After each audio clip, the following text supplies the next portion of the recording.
2020년 새 새벽 선포전의 첫 번째 말씀, 사도행전 1장 8절을 본문으로 해서 주님의 증인이 됩시다라는 제목으로 함께 은혜 나누겠습니다.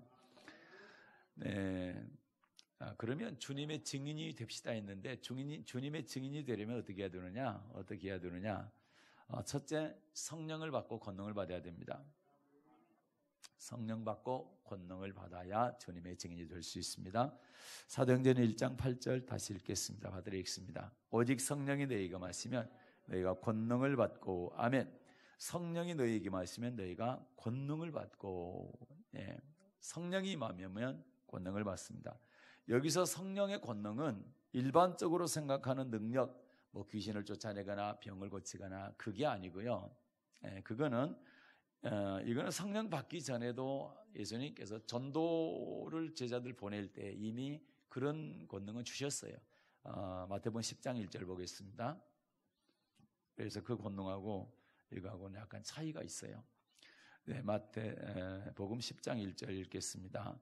예수께서 그 12 제자를 부르사 더러운 귀신을 쫓아내며 모든 병과 모든 약한 것을 고치는 권능을 주시니라. 아멘. 마태복음 10장 이 말씀을 하실 때 예수님께서 제자들에게 귀신 쫓아내고 병을 고치는 그런 권능을 주실 때는 이들이 성령을 받았어요, 안 받았어요? 성령 안 받았죠. 성령의 권능 받은 게 아닙니다. 그런데 전도하러 보낼 때 이미 이런 권능을 주셨어요. 그러면 오늘 사도행전 1장 8절에서 성령 받고 권능을 받는다 할 때 여기서 권능은 뭡니까? 말씀에 순종할 수 있는 권능과 크게 두 가지인데, 말씀에 순종할 수 있는 권능과 환난을 끝까지 견디는 권능을 말하는 겁니다. 요한복음 14장 16, 17절 보게 되면 또 다른 보혜사 성령이신데 이 보혜사는 진리의 영이다 이렇게 말씀하고 있어요. 요한복음 14장 16, 17절 보겠습니다. 받아 읽겠습니다. 내가 아버지께 구하겠으니 그가 또 다른 보혜사를 너희에게 주사 영원토록 너희와 함께 있게 하시리니 저는 무슨 영이요? 진리의 영이라. 아멘. 보혜사 성령님은 진리의 영이십니다. 자, 요한복음 16장 13절입니다.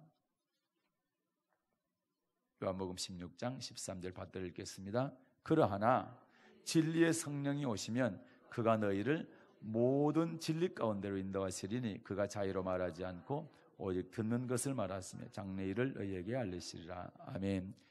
성령은 진리의 성령이신데 이 진리의 성령이 우리에게 임하면 어떻게 된다고요? 우리를 모든 진리 가운데로 인도하신다. 진리는 말씀이라 했죠. 아버지 말씀 가운데로 있는데, 그래서 여러분 우리가 말씀을 잘 몰라도 성령께서 인도하신 대로만 따라가면 진리의 말씀에 순종하게 되는 겁니다.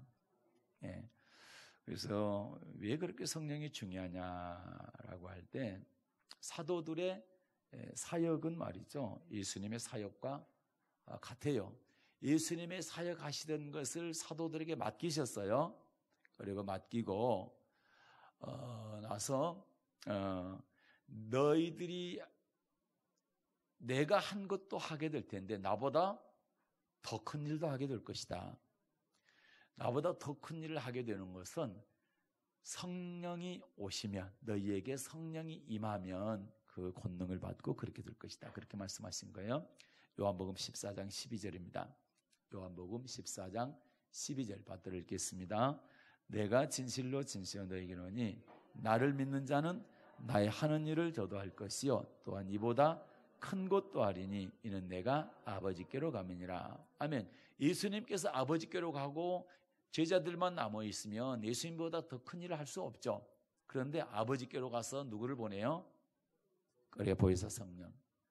그러니까 예수님의 이름으로 아버지께서 보혜사 성령을 보내주시면 그 성령이 우리에게 임하면 예수님보다 더 큰 일도 할 수 있다. 이렇게 말씀하시는 것입니다.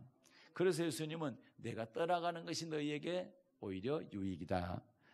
요한복음 16장 7절에서 그렇게 말씀하고 계시죠. 그래서 성령의 권능을 받아야 되는 가장 중요한 이유가 뭐냐 할 때 첫째는 말씀 순종입니다. 두 번째는 환난을 견디는 것이죠.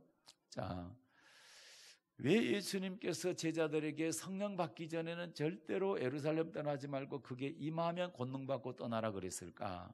그것은 바로 예수님의 증인이 되어서 전도를 하다 보면 반드시 핍박을 받게 되게. 핍박을 받는데 그 핍박을 이길 수 있는 힘이 너희들에게는 없어. 환난을 견딜 수 있는 힘이 너희에게는 없어. 성령을 반드시 받아야 성령께서 그 핍박과 환난을 견디게 해줄 거야. 그러니까 절대로 성령 받기 전에는 전도할 생각을 하지 말라. 예루살렘 떠나지 말라는 겁니다. 선교하러 가지 말라는 겁니다. 성령 받기 전에는. 왜요? 예수 전하면 반드시 핍박을 받게 될 건데, 환난을 당하게 될 건데, 환난을 당할 힘이 우리에게는 없다라는 겁니다. 제자들에게 없다라는 겁니다. 실제로 성령 받기 전에 제자들이 어떻게 했어요? 예수님 딱 잡히니까 마가복음 14장 봐요. 50절부터 52절까지. 예수님께서 딱 잡히니까 어떻게 되는가 보십시오. 마가복음 14장 50절부터 52절 받들어 읽겠습니다. 제자들이 다 예수를 버리고 어떻게 했대요? 도망하니라. 한 청년이 벗은 몸에 배 혼이불을 두르고 예수를 따라오다가 무리가 잡힘에 배 혼이불을 버리고 벗은 몸으로 도망하니라. 옷까지 다 벗고 도망갔어요. 혼비백산해가지고. 성령 받기 전에 제자들의 모습입니다. 그러면 그때나 지금이나 똑같아요. 성령 받기 전에는 환난이나 핍박이 오게 되면 이길 수 있는 힘이 없어요. 우리에게는. 예수님의 수제자가 누구예요? 베드로잖아요. 다른 제자들 다 도망갔는데 수제자 베드로는 장담을 떵떵거리며 했죠. 죽을지언정 절대 주님 버리지 않습니다. 죽어도 주님 따라가겠습니다. 그렇게 큰 소리 쳤던 베드로가 그 14장 66절부터 68절 보겠습니다. 제사장의 비자 하나가 종 하나가 너도 나사렛 예수와 함께 있었다 그렇게 하니까 부인하잖아요. 자, 마가복음 14장 66절부터 68절 받들어 읽겠습니다. 베드로 아랫뜰에 있던 제사장의 비자 하나가 와서 베드로의 불점을 보고 주목하여 가로되 너도 나사렛 예수와 함께 있었도다 하거늘 베드로가 부인하여 가로되 나는 네 말하는 것이 무엇인지 알지도 못하고 깨닫지도 못하겠노라며 앞들로 나갈세. 그러죠? 제사장의 종입니다. 제사장도 아니고 제사장의 종이에요. 종이 너 당신도 예수와 함께 있었지 않느냐? 그랬더니 나는 당신이 지금 무슨 말하는지 모르겠다. 나는 그 사람 모르는데, 나는 예수 모르는데 당신 지금 무슨 말 하세요? 이 얘기입니다. 이걸로 끝난 게 아니에요. 그 다음에 또 보세요. 69절부터 71절. 69절부터 71절 받들어 읽겠습니다. 비자가 그를 보고 곁에 서 있는 자들이 다시 이르되 이 사람은 그 당이라 하되 또 부인하더라. 조금 후에 곁에 서 있는 사람들이 다시 베드로에게 말하되 너는 갈릴리 사람이니 참으로 그 당이니라. 베드로가 저주하며 맹세하되 나는 너희의 말하는 이 사람을 알지 못하노라. 저주 맹세까지 하면서 예수 모른다고 부인했습니다. 이것이 베드로의 모습인데요. 베드로의 모습이 바로 여러분과 저의 한계입니다. 인간의 한계예요. 우리는 죽음 앞에서요. 죽음 앞에서의 환난과 핍박 그거를 견디지를 못해요. 이기지 못해요. 그래서 성령의 권능을 받아야 돼요. 그러면 성령께서 견딜 수 있게 해주시는 거거든요. 그래서 여러분 예수님께서 평소에 제자들에게 3년 동안 가르치실 때 그래서 그런 말씀을 하신 거예요. 마태복음 10장 17절부터 20절 보세요. 너희들을 사람이 끌어갈 거다. 그리고 막 채찍질도 하고 너희들을 핍박할 거다. 그런데 그때 너희가 내 이름을 부를 수가 없어. 그러나 내 이름을 부를 수 있도록 그 핍박을 견딜 수 있도록 하는 분이 계신데 그분이 바로 성령이야. 이렇게 가르쳐 주셨어요. 마태복음 10장 17절부터 20절 받들어 읽겠습니다. 사람들을 삼가라. 저희가 너희를 공회에 넘겨주겠고 저희 회당에서 채찍질하리라. 또 너희가 나를 인하여 총독들과 임금들 앞에 뭐해요? 끌려가리니 이는 저희와 이방인들에게 증거가 되게 하렸습니다. 너희를 넘겨줄 때 어떻게 또는 무엇을 말할까 염려하지 말라. 그때 무슨 말을 할 것을 주시리니 말하는 이는 너희가 아니라 너희 속에서 말씀하시냐고 너희 아버지의 성령이시니라. 끌어가가지고 채찍하고요. 그리고 뭐 합니까? 때리고요. 그 다음에 죽인다 하고요.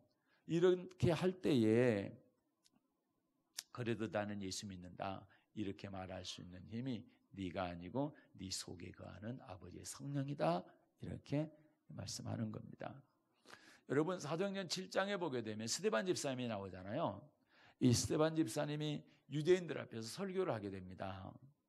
아브라함부터 시작해가지고 아브라함을 갈대아 우리에서 이끌어내서 그 다음에 하란을 통해서 가나안 땅에 들어갔고 뭐 이삭 그 다음에 야곱을 거쳐서 쭉 가가지고 이제 모세가 나오고 모세에 대해서도 이 설명을 쭉 한 다음에 지금 누구 얘기를 하느냐? 예수님 얘기를 하는 거예요. 뭐라고 그러느냐? 자, 구약의 선지자들이 의인이 오실 것이다 이렇게 예언을 했다는 거죠. 그런데 너희 조상들은 그 선지자들을 죽였다라는 것이고 너희는 선지자들이 예언한 의인 메시아를 너희가 죽였다라는 겁니다. 너희가 살인자가 됐다라는 거예요. 의인들이 오시리라고 한 그 의인이 바로 예수인데 너희가 그 의인인 예수를 갖다가 죽인 살인자들이다 이렇게 설교를 하게 됩니다. 그랬더니 이 유대인들이 어떻게 합니까? 스데반의 그 말을 듣고 마음이 찔려가지고 이를 바득바득 갑니다. 그리고 큰 소리를 지르고 귀를 틀어막고 돌을 손에 들고 그리고 스데반 집사를 돌로 쳐 죽입니다. 성 밖으로 질질 끌고 가가지고 돌로 쳐 죽이는 거예요. 그런데 놀라운 일은 뭡니까? 스데반 집사가 돌에 맞아 죽어가는데요. 그런데도요, 전혀 불안하거나 두려워하거나 뭐 살려달라거나 애원하거나 이런 게 없어. 너무너무 당당하는 거. 그러면서 오히려 기도합니다. 두 가지 기도를 하는데 우리도 이런 기도를 할 수 있어야 돼요. 자, 사도행전 7장 59절 보세요. 자, 사도행전 7장 59절 보면 스데반 집사님이 돌에 맞아서 순교당하면서 죽어가면서 이렇게 부르짖어 기도하는 장면인데, 자, 사도행전 7장 59절 받아들겠습니다. 너희가 돌로 스데반을 치니 스데반이 부르짖어 가로되 주 예수여 내 영혼을 받으시옵소서 하고. 아멘. 주 예수여 내 영혼을 받으소서. 여러분과 제가 인생의 마지막 호흡이 끊어질 때, 이 땅에서 말입니다. 이 땅에서 호흡이 딱 끊어지기 전에 무슨 기도해야 되냐? 주여 제 영혼을 받으소서. 그런데 여러분, 이런 기도를 하려면 주님 앞에 부끄럼 없이 산 사람이야 가능해. 왜 그런 거냐? 요한일서 4장에 보게 되면 우리가 사랑하는 삶, 부끄러운 삶을 사랑하는 삶, 부끄럽지 않은 삶을 살아야 주님 앞에 담대히 설 수 있지. 만약에 사랑하지 않는 삶을 살았다, 부끄러운 삶을 살았다 그러면 주님 앞에 두려워서 설 수가 없게 돼 있어요. 그러니까 주님 앞에 담대하게 서서 주여 내 영혼을 받으소서 이렇게 할 수 있으려면 우리가 부끄러운 신앙생활을 해서는 안 되는 겁니다. 아멘. 신앙생활을 잘해야 돼, 아름답게.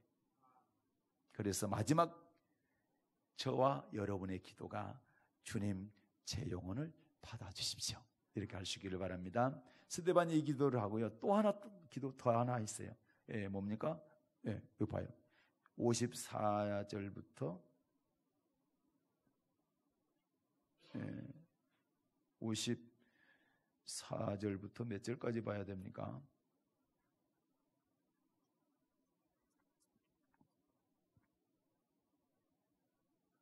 일단 54절부터 56절까지 보겠습니다. 54절부터 56절 받들어 읽겠습니다. 받들어 읽습니다. 시작.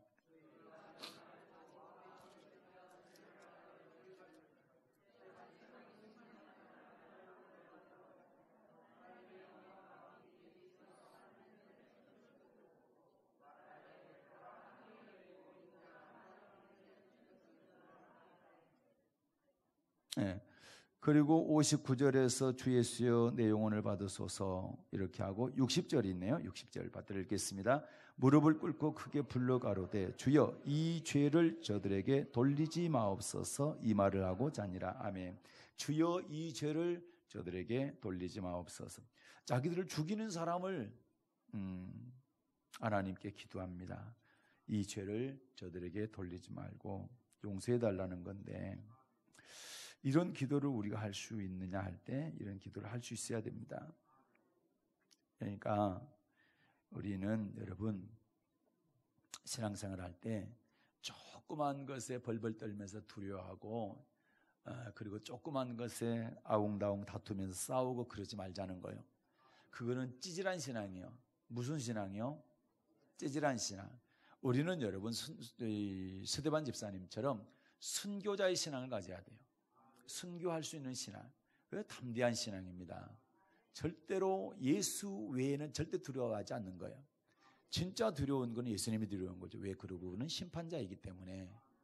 그러나 그분의 말씀에 순종하는 사람은 그분이 우리에게 두려움을 절대 주지 않죠. 평안함을 주고 담대함을 주는 거죠. 그러니까 우리가 신앙생활할 때 부끄러움 없이 그렇게 잘 해야 될 줄로 믿습니다. 그래서 스데반 집사님은 신앙생활을 잘 했기 때문에 이렇게 두려워하지 않고 영혼을 받아달라고 기도하고, 그리고 자기를 죽이는 그들을 대적하거나 뭐 정죄하거나 뭐 하지 않고 오히려 저들에게 이 죄를 돌리지 말라고 기도하게 된 것입니다. 스데반 집사님의 이제 신앙은 순교의 신앙인데, 순교의 신앙이 가능했던 것이 뭐냐라고 할 때 55절 볼게요. 55절. 사도행 7장 55절 받들어 읽겠습니다. 스데반이 성령이 충만하여 하늘 우러러 주목하여 하나님의 영광과 및 예수께서 하나님 우편에 서신 것을 보고 아멘. 이렇게 담대한 신앙, 순교의 신앙을 가질 수 있었던 것이 바로 성령 받고 성령의 권능을 입었기 때문에. 여기서는 성령 충만했다 그러죠. 성령 충만은 뭡니까? 성령 받고 그 다음에 계속 기도해서 그 성령 충만은 성령이 계속 유지되는 걸 말합니다. 처음에 성령 받을 때 성령 충만하죠. 그런데 기도하지 않으면 그 성령이 점점 약해지고 소멸됩니다. 그런데 계속 기도하게 되면 성령 충만함이 계속 이어지는 거죠.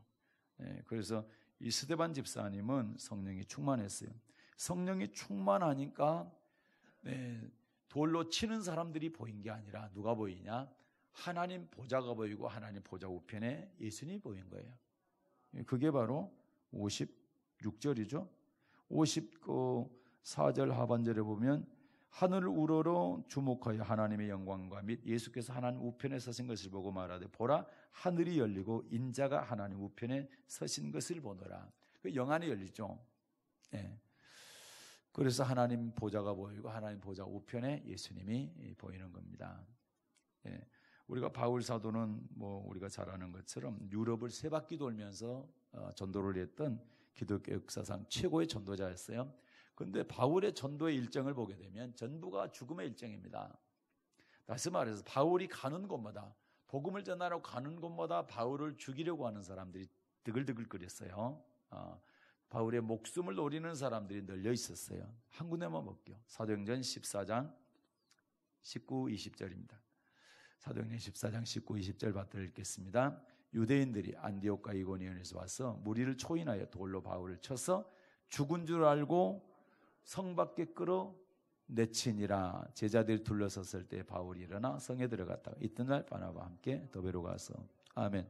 보면은 이고니온이라는 곳이죠. 그곳에서 복음을 전하는데 유대인들이 거기까지 찾아와가지고 돌로 바울을 쳐서 죽였어요. 그래서 다 죽은 줄 알고 성 밖에다가 끌어다가 내버렸어요. 그래서 바울이 이제 죽으니까 바울의 이제 제자들이 바울을 삥 둘러서 가지고 이제 장례치를 준비했겠죠. 그런데 바울이 비시시 일어나는 거예요. 일어나 가지고 뭐 합니까? 바로 이튿날 또 뭐예요? 전도하러 가는 거예요. 참 대단합니다. 그런데 여러분, 우리나라도 말이죠. 지금 기독교를 핍박하는 그런 증상들이 나타나기 시작했어요.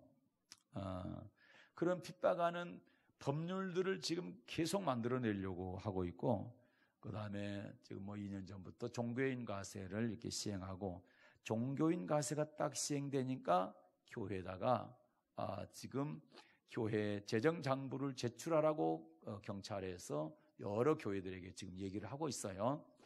이런 것들로 봐서 한 1, 2년 있으면 이제 금년까지 지나면 내년부터는 내후년부터는 이제 탈세 혐의로 그런 것들을 고발하고 이단들이 이 교회 안에 들어와 가지고 얼마든지 세무서에다가 고발할 수가 있죠. 뭐 근거도 없지만 무조건 뭐 이런 혐의가 있다 어쩐다, 그렇게 사기쳐가라도 하게 되면 경찰들 조사할 수밖에 없고, 그렇게 하면은 이제 장부 가져갈 수도 있고, 이게 이제 그렇게 되는 겁니다. 그렇게 되면 교회가 전도에 굉장히 위축이 되게 되는 것이고, 목사님도 위축이 되는 거죠. 그리고 그거를 만약에 매스컴에서 좌파언론 같은 경우는 매스컴에다 무슨 교회 목사가 탈세 혐의 있다, 뭐 탈세한 것도 아닌데 탈세 혐의 있어서 조사 중, 이렇게 해놓으면 일반 국민들은 뭐라고 그래요? 봐라, 목사들이 이제 탈세하지 않아. 그렇게 되잖아요. 나중에 다 조사해가지고 탈세 혐의가 없어, 무고됐어요. 그래도 귀퉁머리 조그맣게 내주면 다행이고 안 내줄 수도 있어. 그러면 이미 그 교회는 타격을 입게 되고 교회 전체가 그렇게 되는 겁니다. 그게 한둘이 아니고 지방 곳곳에, 전국 곳곳에서 그렇게 한다고 그런다면 이제 그렇게 되는 거죠. 그래서 종교인 과세를 막으려고 했던 거예요. 돈 몇 푼 세금 안 내려고 하는 것이 아니라 벌써 그런 거를 통해서 정부에서 개입을 하기 때문에 그걸 안 하겠다고 그러는데, 목사들 뜻부터도 하자고 그랬다. 하자고 온 사람들은 자발적으로 내도 되잖아요, 세금을. 참 여러분, 자기만 의롭고 다른 목사들은 무슨 의롭지 않은 것처럼, 자기 교회만 깨끗하고 다른 교회는 더러운 것처럼 이렇게 하는 사람들이 얼마나 많습니까? 예수님 외에 누가 사람을 함부로 정죄합니까? 정죄해서는 안 되는 겁니다. 의인 없어요.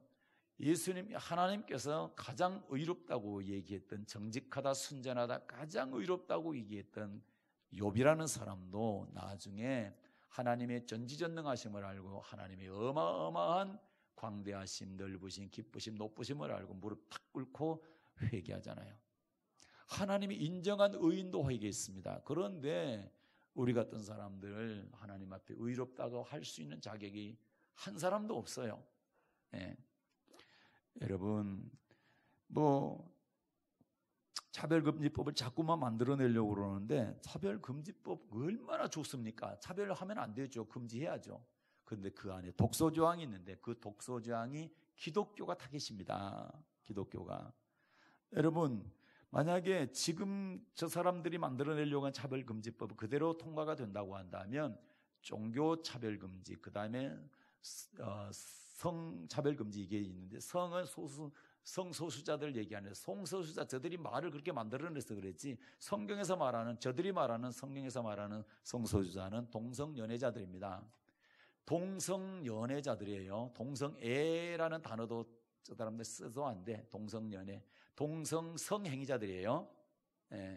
같은 성끼리, 남성끼리, 여성끼리 성행위를 하는 그러한 아주 음란한 집단입니다. 그런데 정부에서 법으로 보호하고 그 사람들을 갖다가 동성애자들이다, 저것은 죄다라고 얘기하면, 그렇게 말하는 목사가 됐든 성도가 됐든 그 사람들은 처벌하겠다는 겁니다. 감옥에다 집어넣겠다는 얘기 아닙니까? 그런 법이 통과가 안 됐는데도 불구하고 지금 벌써 동성애, 그 다음에 에이즈 질병, 그런 거 연관시키는 것을 갖다가 매스컴에다 절대 낼 수 없도록 만들어놨어요. 국가인권위하고 매스컴하고 이렇게 협약을 해가지고.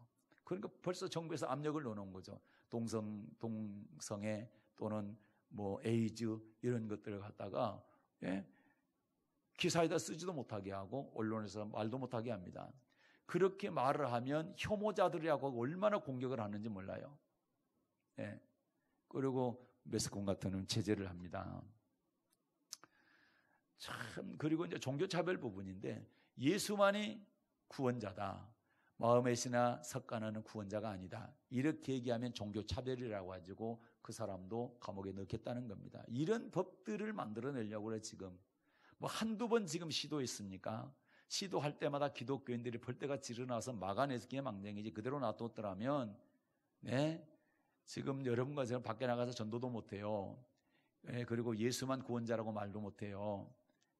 석가도 구원자고 마음의 뜻도 구원자다, 공자도 구원자다, 이렇게 말해야 종교 차별이 안 된다라는 거지. 그러니까 이런 말도 안 되는, 그러니까 기독교만 죽이려고 하는 이런 법들을 만들어내려고 하고 있다야 지금.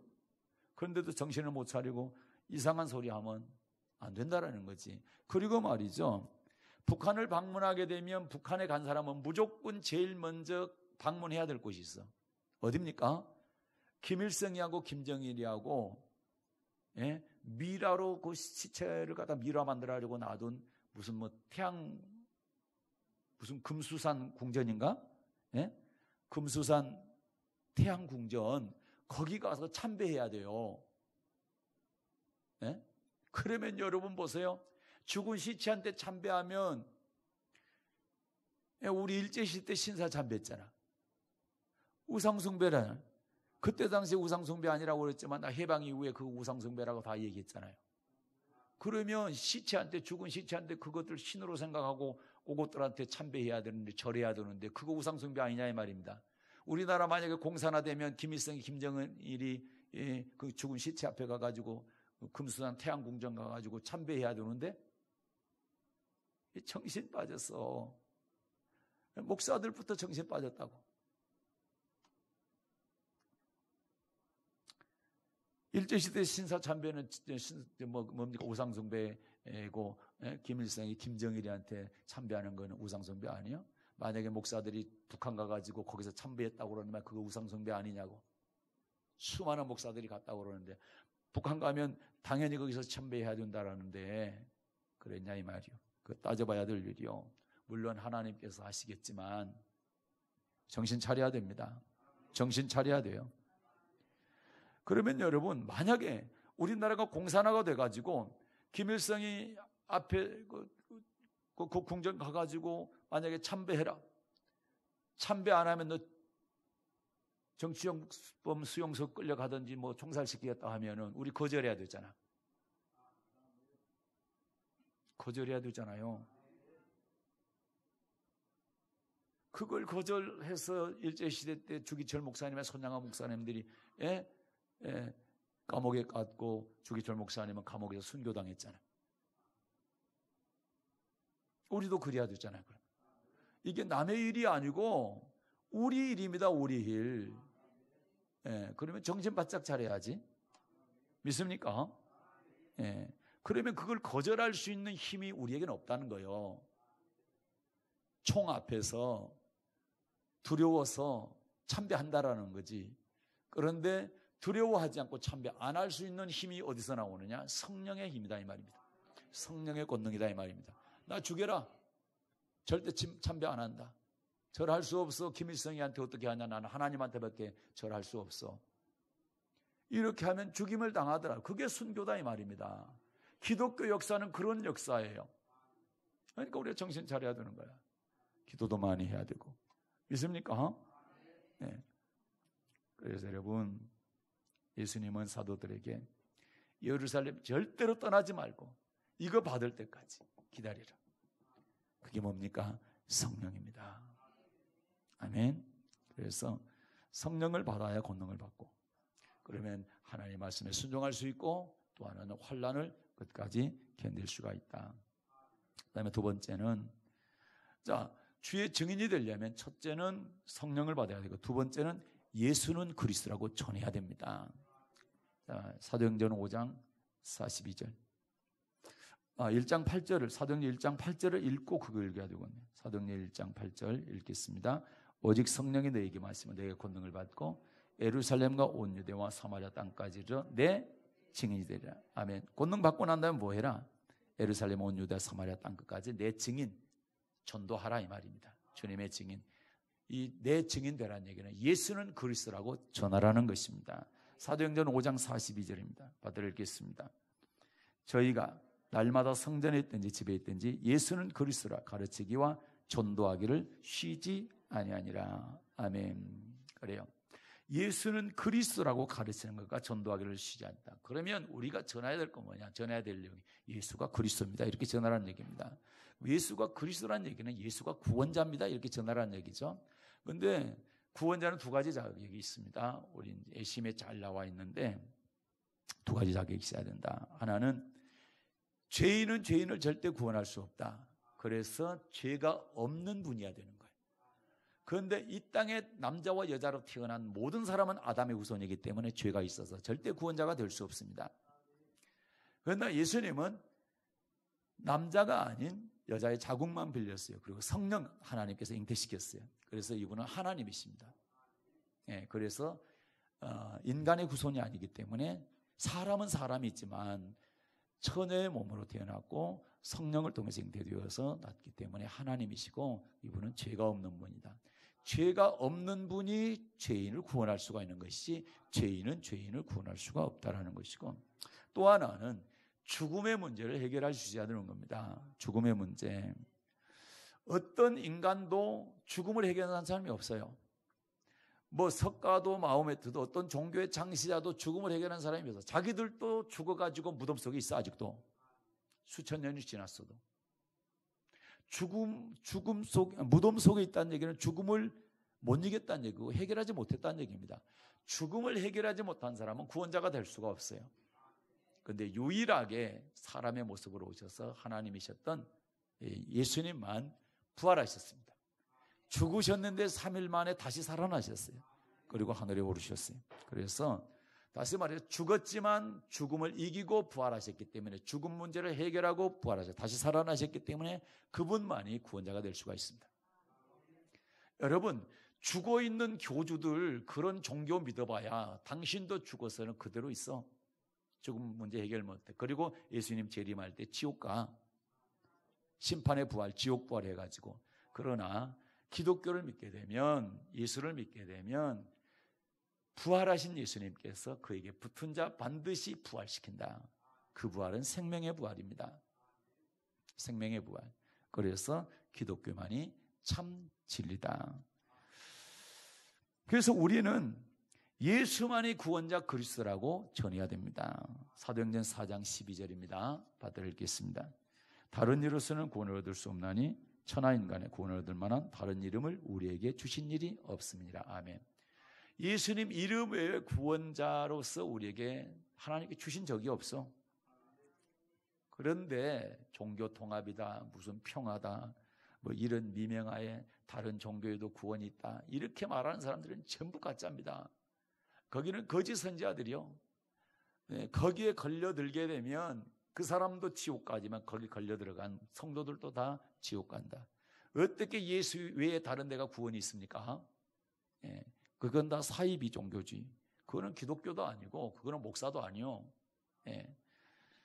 뭐 왜 새해 첫날부터 이렇게 강하게 나가는지 나도 모릅니다. 뭐 하나님이 하라 하니까 저는 하는 거죠. 그래요. 구원에 다른 종교 없어요. 예수 이름을 등자하고 교회 이름 붙였다고 그게 교회 아니다. 목사라고 이름을 붙였으니까 목사 아니라는 거예요.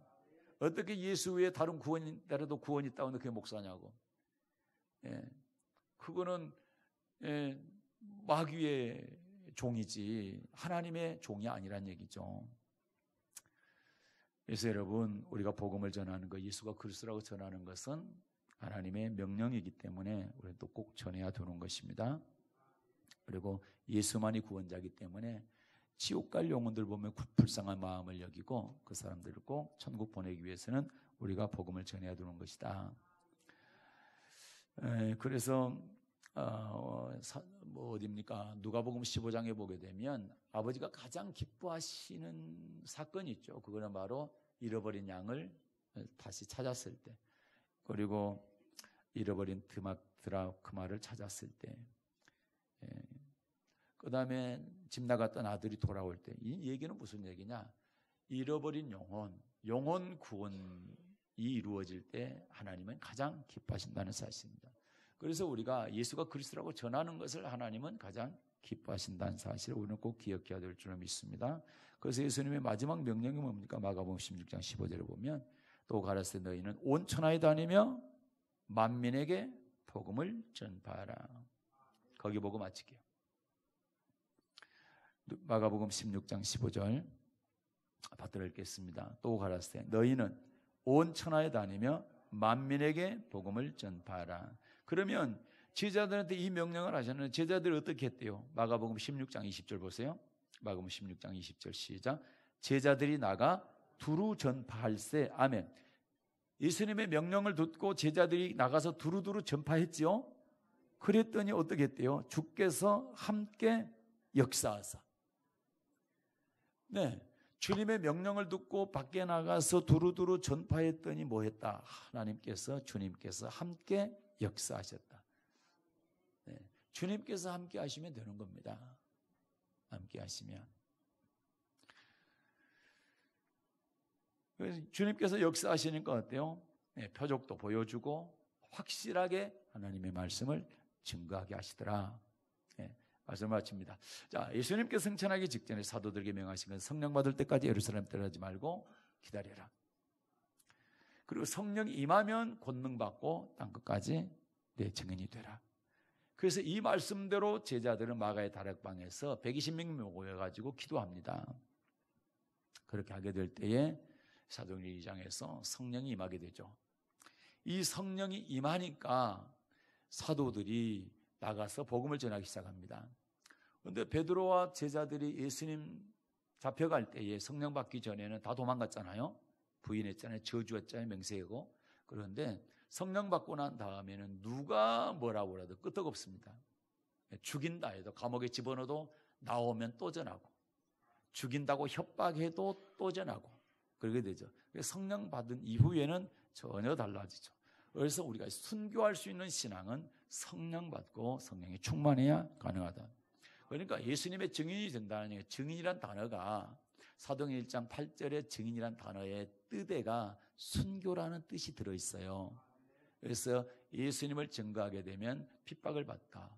심한 경우에는 죽기까지 한다. 그러나 죽을 수 있는 힘이 나는 천국에 갈 수 있기 때문에 끝까지 예수를 믿는다라는 거죠. 그 신한다라는 거죠. 그 힘은 성령께서 우리에게 공급해 주신다는 사실입니다. 그래서 예루살렘에서 시작해가지고 그때 당시에 가장 세계를 지배하고 있었던 로마의 심장까지 가가지고 복음을 전하게 되는 거죠. 예수님의 이 명령대로 그렇게 돼서 이렇게 기독교가 한국까지 세계에 전체에 퍼지게 된 것입니다. 올해 3년 300 비전을 우리가 첫 번째로 정하고 우리도 한번 올해 말씀대로 한번 해보기를 원합니다. 여기 할 수 있겠습니까? 3년 300명이니까 1년에 100명씩이면 됩니다. 그런데 그 크게 높은 목표는 아닌 것 같아요. 그래서 1년에 100명 등록이니까 올해 한번 우리가 복음학교, 그 다음에 또 전도대학을 하고 또 예심 부흥회도 하고 또 초청주의를 1년에 2번 하고 이렇게 하면 얼마든지 할 수 있겠다. 물론 우리가 하는 게 아니고 이제 하나님께서 하시지만 우리가 이걸 이루기 위해서 하나님, 제가 하나님께 쓰임받을 수 있도록 저를 도와주십시오. 이렇게 하면서 열심히 훈련받아서 하나님 말씀대로 예수가 그리스도라고 성령 받고 성령 충만해서 예수는 그리스도라고 전할 수 있는 주님의 증인들 되시기를 주님의 이름으로 축복합니다.